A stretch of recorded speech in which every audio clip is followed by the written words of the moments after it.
ये त्वक्षरमनिर्देश्यम् अव्यक्तं पर्युपासते सर्वत्र गमचिन्त्यं च कूटस्थमचलं ध्रुवम् ये त्वक्षरमनिर्देश्यम् अव्यक्तं पर्युपासते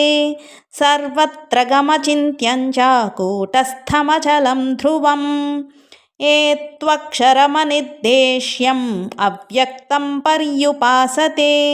सर्वत्र गमचिन्त्यं च कूटस्थमचलं ध्रुवम् ये त्वक्षरमनिर्देश्यम् अव्यक्तं पर्युपासते सर्वत्र गमचिन्त्यं च कूटस्थमचलं ध्रुवम् ये त्वक्षरमनिर्देश्यम् अव्यक्तं पर्युपासते सर्वत्र गमचिन्त्यं च कूटस्थमचलं ध्रुवम् ये त्वक्षरमनिर्देश्यम् अव्यक्तं पर्युपासते सर्वत्र गमचिन्त्यं च कूटस्थमचलं ध्रुवम्।